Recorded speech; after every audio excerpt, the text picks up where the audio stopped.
MarTechTalk, the live webinar with no presentations, no PowerPoint, just talk. Hello, everyone. Good morning, good afternoon, good evening, wherever you are, whatever your time zone. Welcome. This is MarTechTalk, and I'm your host, Kevin Crane. Welcome to the show. Today, we're here talking about improving customer experience with generative AI.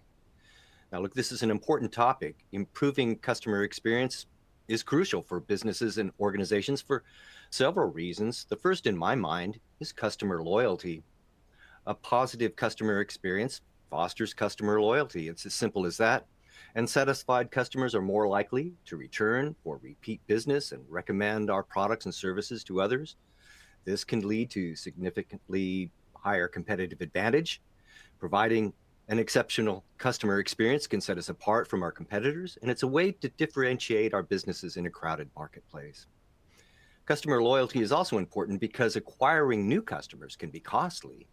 Improving customer experience can help retain our existing customers and reduce the need for constantly attracting new ones.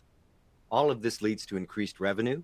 Happy customers are more likely to spend more. They might make additional purchases or upgrade to more expensive products or extensive services if they have a positive experience. Now, there are lots of other reasons why customer experience is so important. Good experiences can enhance your brand reputation. Happy customers often lead to happier employees. And ultimately, maintaining a good customer experience will save you money. Handling customer complaints or addressing issues are also costly. And so by preventing these issues, you can save money and save customers. And today, when innovation and differentiation is so important, focusing on customer experience can drive innovation. By understanding your customers' needs and their preferences, you can also develop new products and services that better meet their needs. And in the end, a focus on customer experience ensures the long-term sustainability of your business. So, look, improving customer experience is not just a nice to have. It's a strategic imperative for businesses today. But the question is, how do you do it? And today we're here to explore how generative AI can help. What are the techniques and advantages that are available with generative AI, and how can we capitalize on using generative AI? How do we incorporate generative AI into our existing CRM systems and processes? How can other MarTech tools benefit and be enhanced? And ultimately, what are some best practices that we should consider? So that's what we'll be discussing today with a great panel of guests. But before I get to our guests, I do want to say that we want to hear from you too. We'd like to encourage everyone attending today to participate. So please join in with your comments in the chat section. And if you have a question along the way for our guests, please enter them into the chat feature. That's where I'll be looking. And I will attempt to get some of the questions that you have for our guests into the flow of the show today. And we'll have a few minutes also at the end for your questions. All right, let's get to our panel of guests today. Starting with Richard Rogers. Richard, are you with us? Hello, Richard. Welcome aboard. Thank you for joining us. Richard Rogers works with clients to bring his unique experience of over 20 years as a tech startup founder, a startup attorney, and a CMO. All together, he currently lives in Philadelphia, but also lived in Croatia, where he considers his second home. Croatia, Richard. What's Croatia like, and why do you like it so much? It's a paradise. 1,000 islands. You've got all different type of climates, but I love also being by the sea.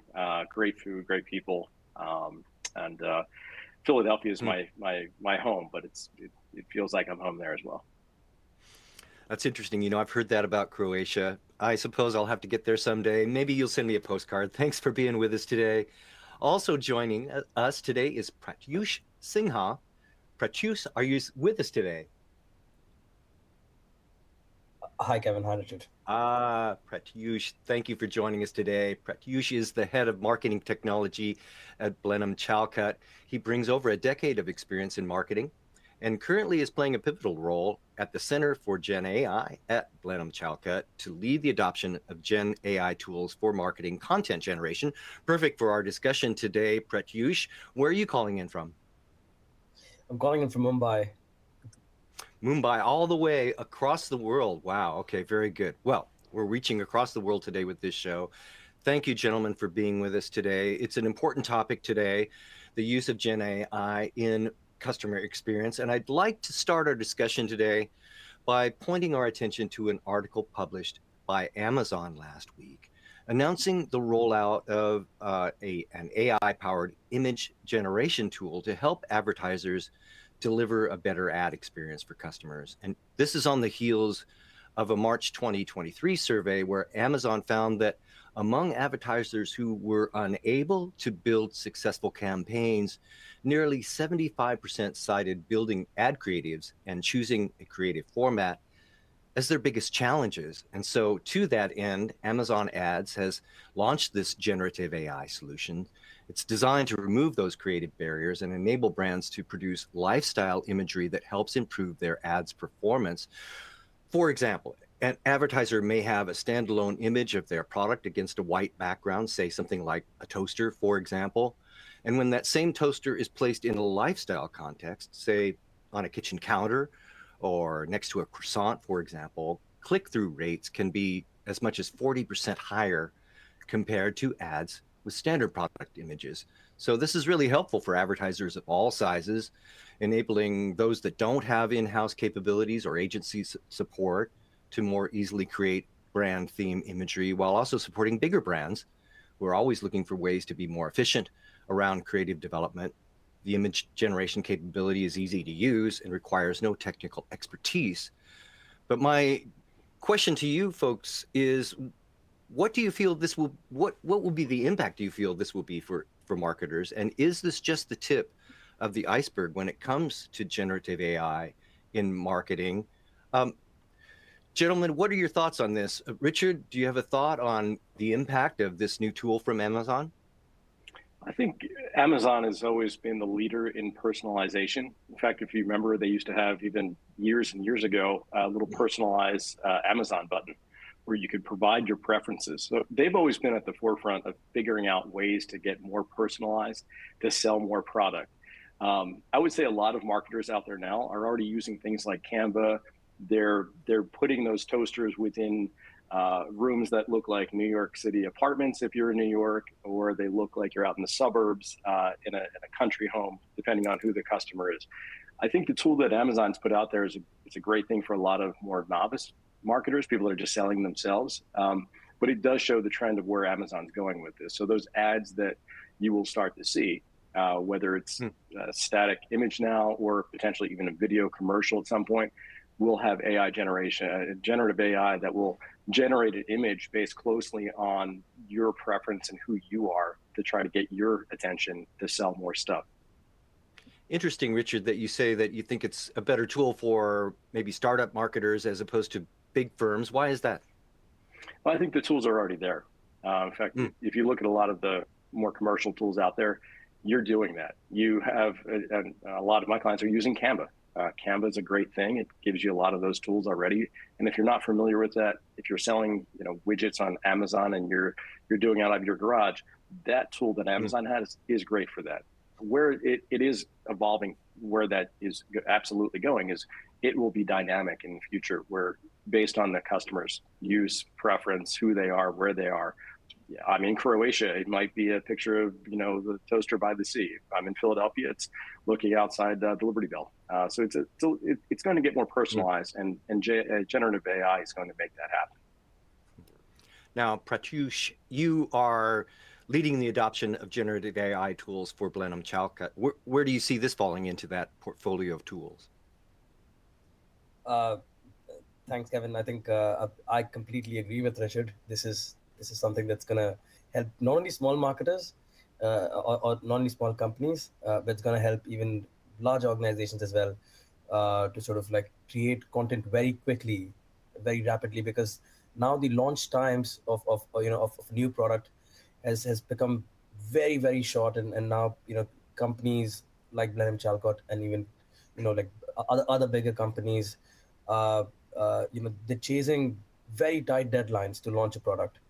So and even product innovation is moving at such a high speed that oftentimes what happens is, like, while the R&D team and the product teams, when they spend their time building the product, marketers do not have enough time to actually create collaterals and create artworks and create product imagery and even and catalogs and advertisements to sort of market these products, especially when they're due for product launches. So I think a tool like this can definitely help a lot of companies, who are sort of like very competitive and trying to sort of like do their best to sort of meet customer demand and customer needs on a real time basis. Yes, but this is it. But as Richard rightly said, this is designed more for the for the smaller marketer, like for a small to medium scale enterprise, where the sometimes the owner, or the entrepreneur himself is the marketer, and they're already using tools like Canva and Photopea and other different tools like these. So having something on Amazon is going to save a little bit of effort and a little bit of time to sort of create quick ads and like even create collaterals that can sort of like be added onto their product listings.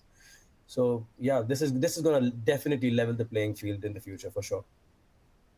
It seems like a superpower. You've both mentioned that it's a great tool for smaller independent marketers. Is this a superpower that will allow me to compete with my bigger competitors, Pratyush? 100%, absolutely. We've already started seeing like uh, companies which have made the most out of you know other AI tools that are available on the internet. We've already started seeing that a lot of companies have started creating a lot of these video ads, a lot of video ads on tools like Synthesia, and they're making like very like homemade products look like as if they're built in like or they've created in like large big organizations. Right. Uh, so absolutely, this is Okay. definitely going to level the playing field. In fact, sometimes the marketers and big organizations are now really worried that the smaller marketers are actually they actually might come up with more impactful and rather Hmm. more a more personalized campaign than a bigger marketer could, because of the kind of All right. insight and the kind of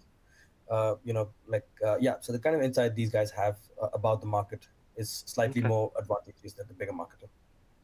All right, very good. Well, for those of you who would like to get a hold of that article, it is here posted in the chat feature. Please go ahead and click on that. You can get the article and read for yourself. Interesting development, and I'm sure that this is only the one of many to come as we see the impact of generative AI roll out for marketing. All right, gentlemen, I'd like to move us into our discussion points today. The first one being incorporating generative AI into your CRM to personalize experiences and engage customers. This is really incorporating generative AI tools into our existing tools. That seems to me like that might be a challenge, but also a great opportunity. Gentlemen, what do you feel are the challenges, first of all, in incorporating generative AI into our existing tools? Richard, do you have a thought on that? I think the challenge is how that data is used. So coming from a legal standpoint, I think you look at first thing, California GDPR, privacy regulations that potentially could, I guess, in some way limit how personalized we can get using AI, and also subject us to potential penalties. So I would say when you look at things like Oracle, Salesforce, where they're bringing AI to the table within their tool, I feel a bit more secure in how I use that data and how marketers I would recommend use that data. There's a number of issues that could happen with this, and I think for me, what happens when you have a chat bot, let's say that you use an AI bot that starts to ask questions and takes that information from that customer. Where does it go? How is it being used later? You may have to go back and change your terms and conditions and get that explicit opt-in. Now, this is an early stage now for most people. I think 9-10 months ago, no one even knew what AI was, but we always heard it's coming, and now it's here. And I just worry if the marketers and the executives are ready for it and how we're positioned to actually use that data. Well, we talk about the implications of data on our other show, the Digital Transformation Talk, and it really does come down to the data. As a content creator myself, I'm concerned about the ownership of the data and the product. I mean, copyright laws do not provide protection to, say, my imagery that I create using generative AI, so anyone else can use that content. It seems to be that's a potential downside that we haven't really considered. Is that about right? Yeah, you'll see that there's a number of cases that are coming out. But what we have today is an understanding that if it is generated by AI, even with a minimal or even a lot of human interaction to prompt engineer that to get the result you want, the protection is not there if it is generated by AI, which if you're a marketer and you're building out that toaster in front of the New York City loft apartment, who owns the copyright in that? If there's no protection, then someone else that is competitor could potentially grab that and say, "Hey, there's no right to that copyright, so we're going to use it as well." Now, there's other things that could happen and come into play in that, but where I'm going with it is, what you have to do as a marketer is be careful if there is an AI tool that mid-journey that you're using strictly to build out your advertising or videos in the future. There may not be the protection you think there is. Interesting. Pratyush, a few weeks ago, we saw the news story of Tom Hanks warning us that his image was used in an advertisement. I forget what it was, insurance or something. That was his image. He didn't authorize that, and yet the company went ahead and used his image. So if I use image or content generated by AI, I don't own that copyright. So am I not liable for the use of Tom Hanks's image because I don't own the copyright? That was generative AI that did it. How does that work? Pratyush, you have a thought on that? Yes, Kevin. This is the trade-off that that AI, the benefits that AI bring. There's some downsides to it, as Richard rightly said. That there's a lot of concerns around how this how it's going to be used, like especially when it comes to CRM. Obviously some there would be GDPR regulations, but when it comes to using an image of a person, or especially of an actor or so someone of celebrity, I'm sure this is where I think we yet to see how the governments are going to be approaching and the executive orders on how AI would be regulated in making sure that there's this the celebrities are the image are maintained in a safe way, so I think we're yet to see how it's going to all turn out. But every day there's some news on it, and every day there's some sort of development coming out from governments. So things are looking very positive. But yes, that's something that early days still. Yeah. All right. We have to be careful. We talked a little bit about the downside, but what are the advantages, gentlemen? What are some of the advantages and opportunities that are ahead of us now?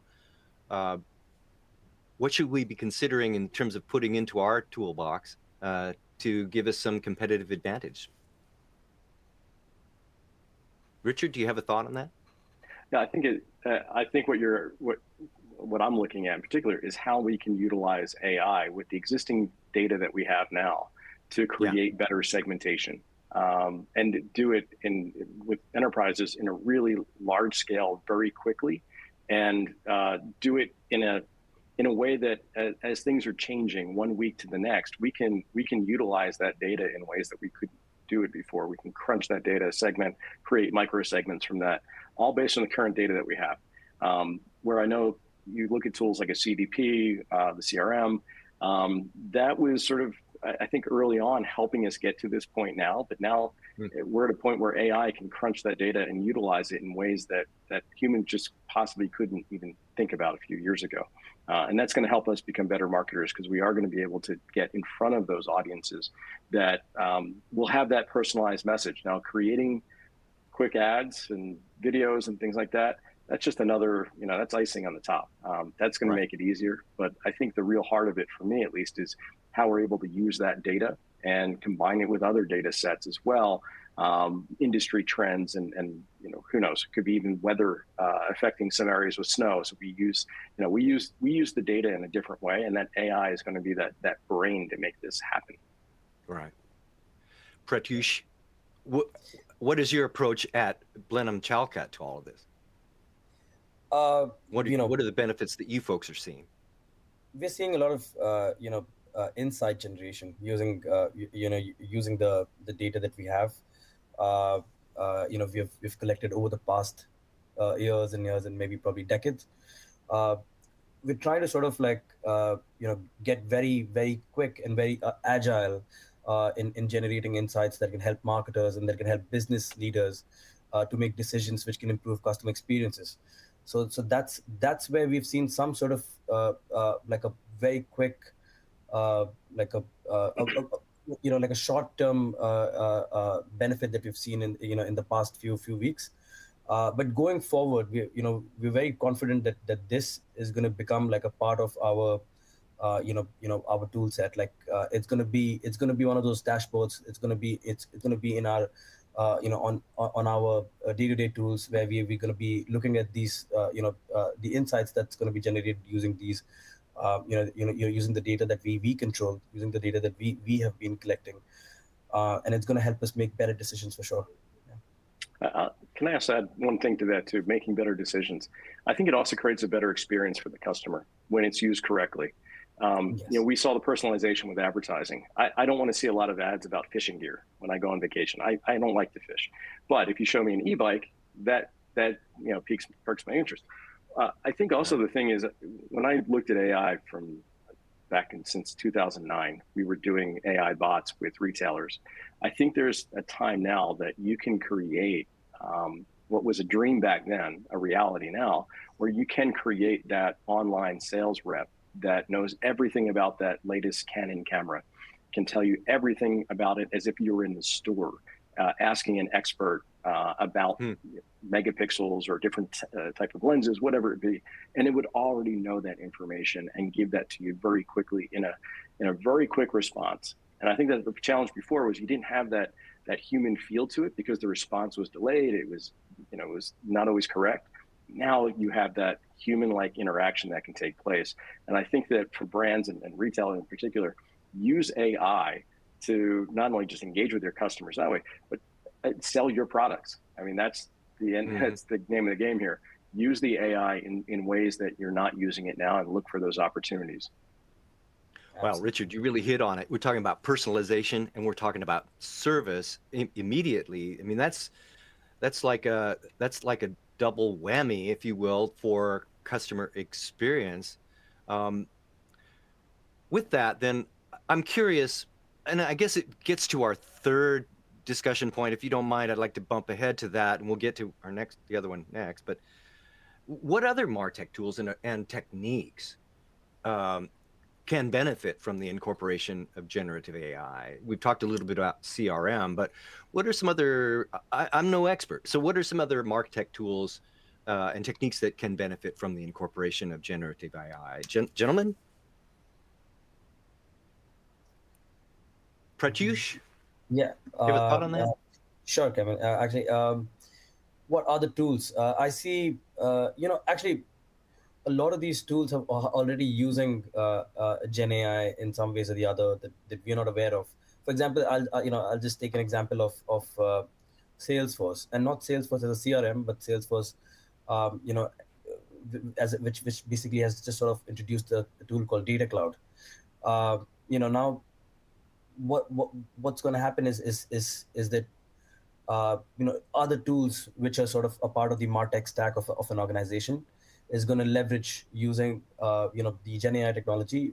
It's going to and the data that it's been working on, whether it's a custom LLM or it's like a publicly available LLM like ChatGPT. It's going to use these the data and the algorithms to sort of like create better insights and also then be able to sort of present a lot of good information to marketers and the other stakeholders of the business to sort of to make better products. The most importantly, that's the most important bit. Customer experience is definitely a very, I mean, making better products is a very important part of delivering better customer experience. So I think that's one of the ways we see how other MarTech tools is gonna benefit using these using or incorporating with other Gen AI technologies. Richard, what other MarTech tools can benefit from the incorporation of generative AI? Well, I think about the engagement with your customers.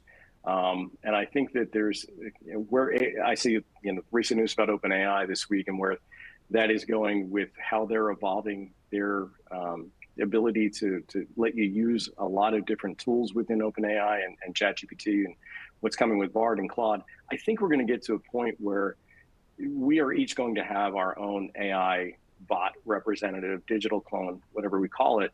And you're going to be able to transact with these companies in a way that those companies don't even know that you're dealing with a bot.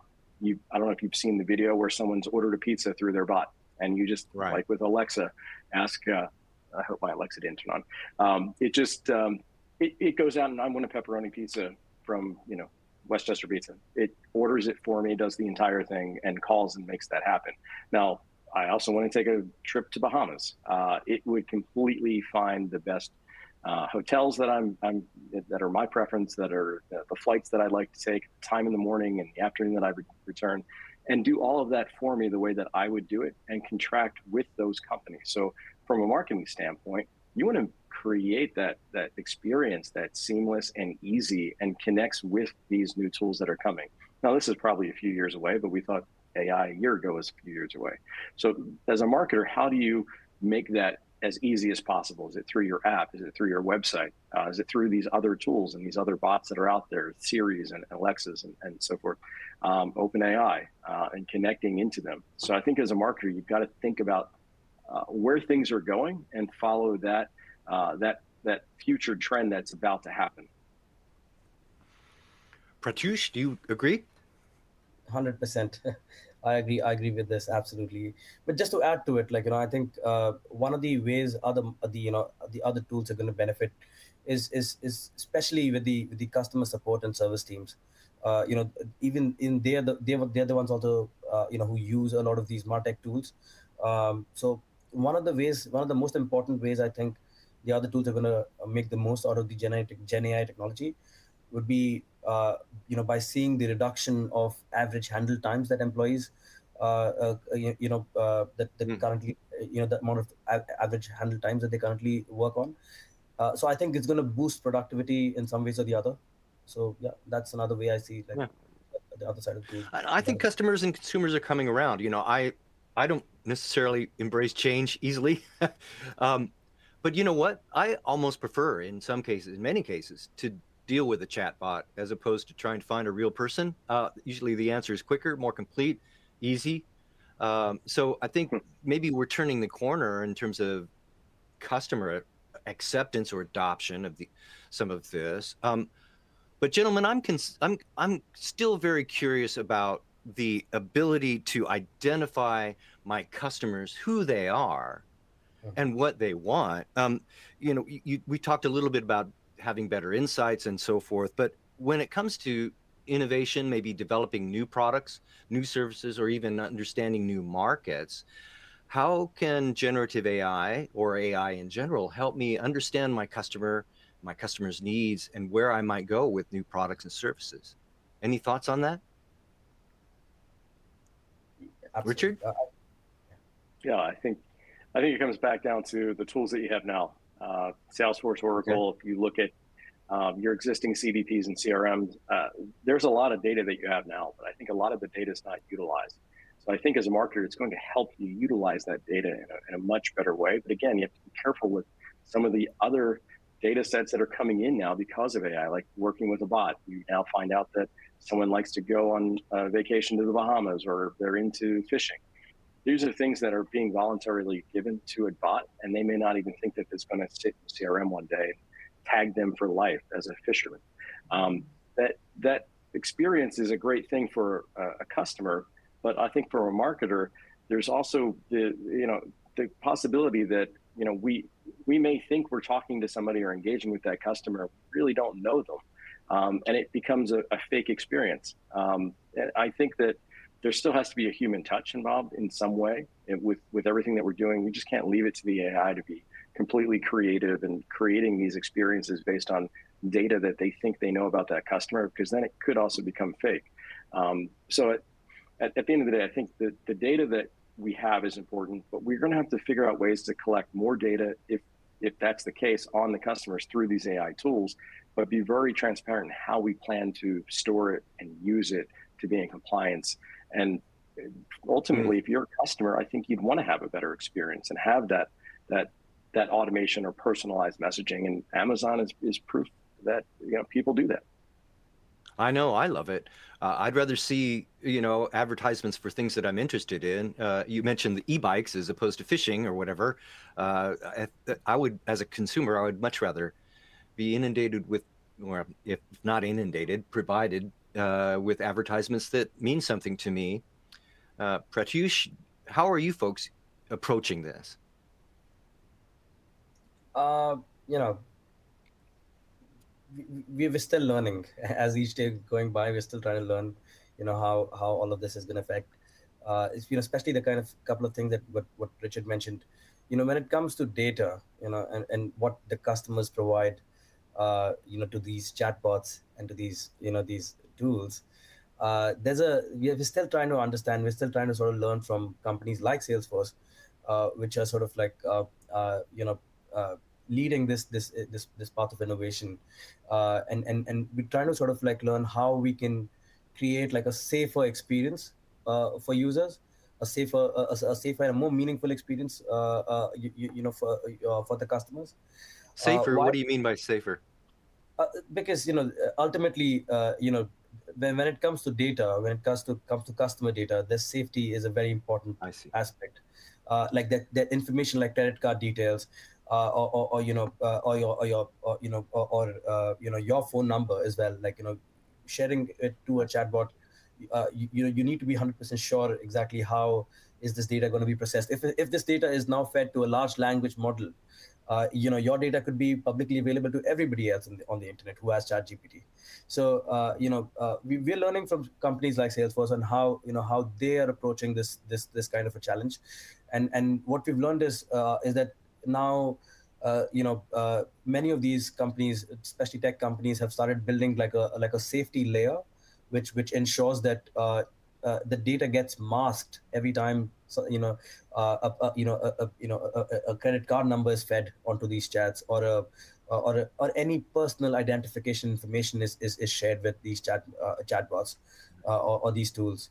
So yeah, but Okay. nevertheless, I still feel that this is not going to be a long-term problem, and very soon, like we'll nail it down on this, and it's going to be a good experience for customers for sure. We are here today with Pratyush Sinha and Richard Rogers. We're talking about improving customer experience with generative AI. Do you have a question for our panel of guests today? If you do, please pop it into the chat feature and we'll get some time here in just a moment for your questions. All right, gentlemen, I'd like to move on to our third discussion point today. Richard, you were mentioning when we were talking before the show that somewhere around 34%, 35% of advertisers, marketers are now using AI, and you feel that will double within the next year. Is it time for us to all double down on the use of AI, or is it just a passing fad? Richard? No, I think we definitely need to double down. And the stat that I read was a recent survey, and I think we're already above 50, 60%, but people just are not being honest in how they're answering the questions. I don't know any marketer personally that has not used or is using AI. Everyone is using it to some extent, and the tools are becoming smarter with AI incorporated in it. So I think, I would say it's probably going to be close to 100%, more than 30% that's being reported on now, just because of all the tools that are going to incorporate that, and you can't avoid it. Why are marketers hesitant to admit that they're using AI? Oh, well, if you're using AI for copywriting, I think there is an idea that maybe you're cheating if you're using it to generate images. I saw there was a story about the Loki TV show, and it had an image that looked like it was AI generated, and I think a lot of the comments were negative. I see. I think it right now is at that stage where people might be embarrassed to admit that they're using generative AI because they could be replaced. How valuable are they if the AI is doing all the work? That's why I think a lot of the 30% of the people may say that they're using it, but in reality, I think a lot more are. Pratyush, do you also feel that folks are worried that, what am I doing here if AI will just do the job for me? Is that a real fear? Absolutely. Especially the content writers, they're the most worried folks. But it's not gonna. It's nothing to be worried about. It's something that like as Sam Altman rightly said, I mean, AI is not going to replace anyone. It's the people who are not going to use AI will be replaced. The ones who are going to be using AI to sort of make to sort of create the work. So I think they're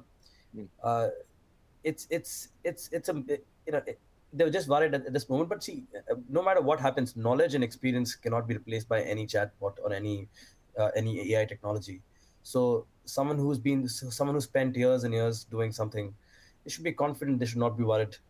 This is what we're trying to tell our team members and our folks around us, that this is something that's going to help us, and not going to sort of create more challenges and more hurdles, or make them even redundant in the future.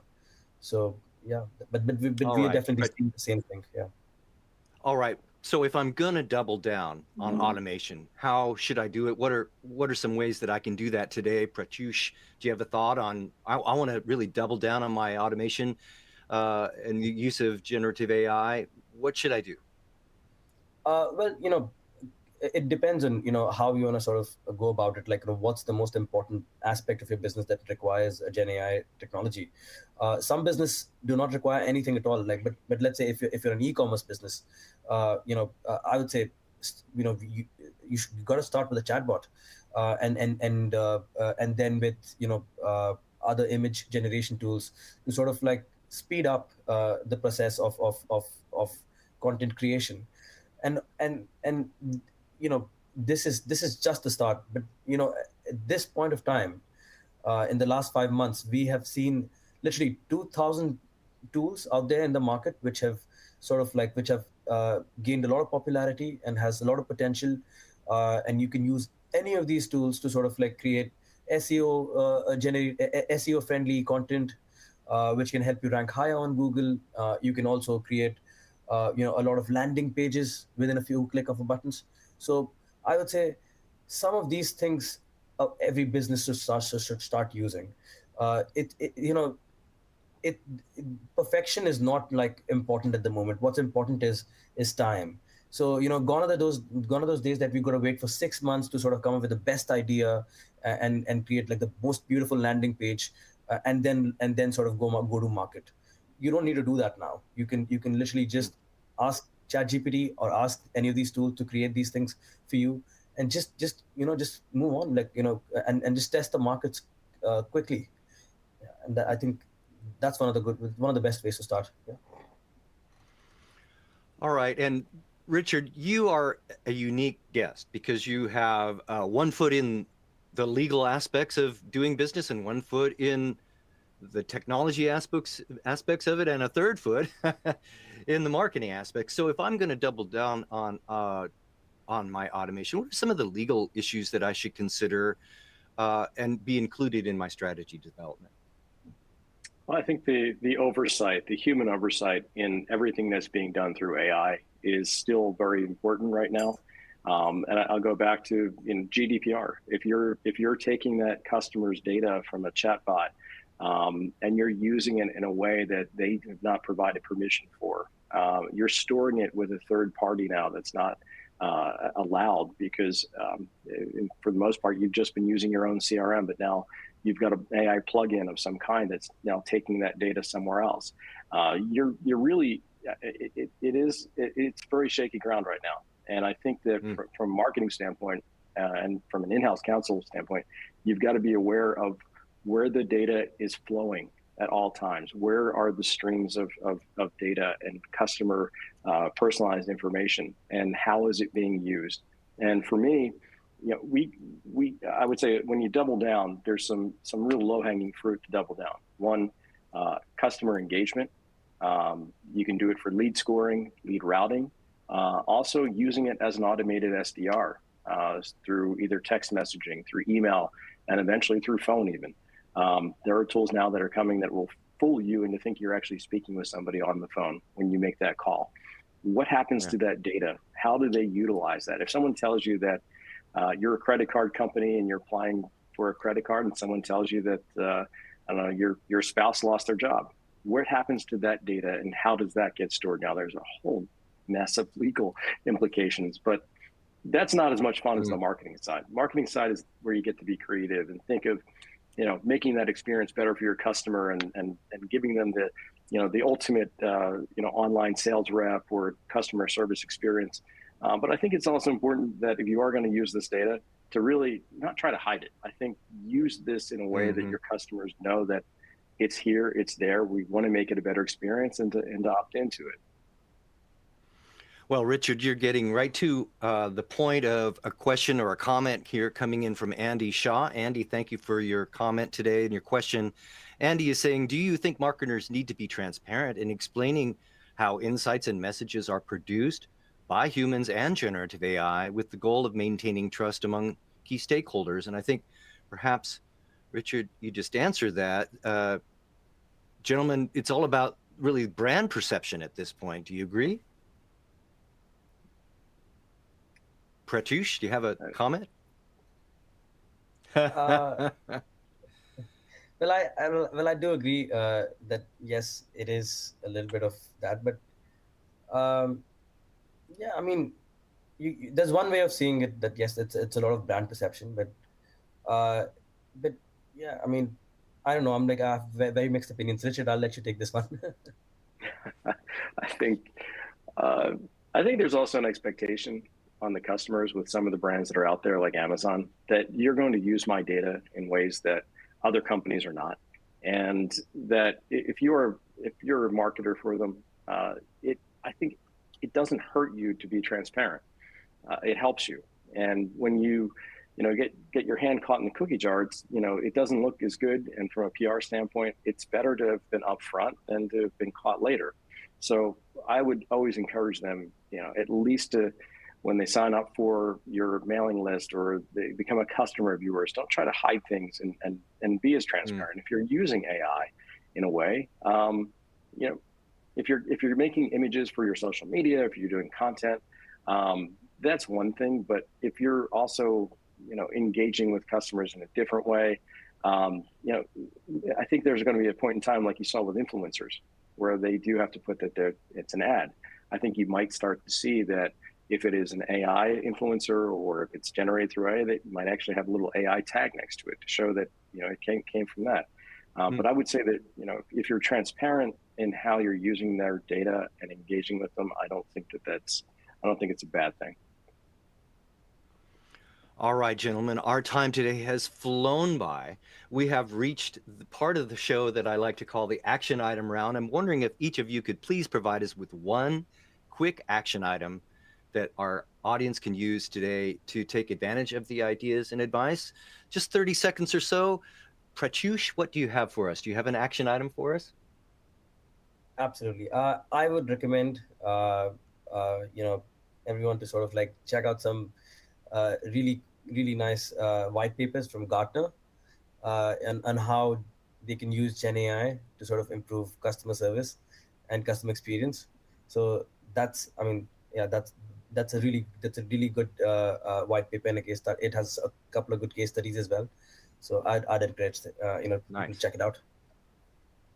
Thank you, Pratyush. And Richard, do you have an action item for us?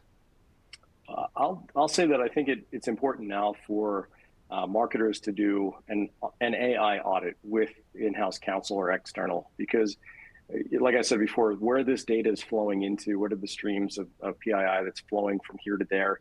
How are you using AI, and how do you plan to use AI? And then with that, an understanding of what data is going where and how it's being used, and what is being expressed to the customer or agreed to by the customer to allow you to use that data. I think it's really a really critical time right now to get in front of that curve, because I think you'll see that there's a lot of people in those marketing departments that we talked about before that are not admitting to using AI, but may actually be using it. And if, let's say, you upload a PDF into OpenAI, which you can do now, and there's 1,000 customers' data sitting in that, where does that go? If you use a plugin with that, where does that data go? So I think we have to be really careful, and I think that that AI audit is something that I'm encouraging marketers and in-house to start doing. Very good. That is Richard Rogers and Pratyush Sinha. Gentlemen, thank you so much for being with us today. Your comments and perspectives were spot on. Thank you so much. I hope that we get a chance to talk again soon. And thank you everyone for joining us today. Thank you too. Join us next time on November 14th at 1600 GMT when we will talk with another great panel of experts, next time about maximizing the ROI of your personalized content. Wow, that should be another great discussion. And meanwhile, if you'd like to find me, you can do so on LinkedIn. I'm happy to connect there. Check me out. I'm Kevin Crane. And you can check out my weekly audio podcast, Everyday MBA. But for now, that will do it for this episode of MarTech Talk. Until next time, I am Kevin Crane. Thank you all so much for watching.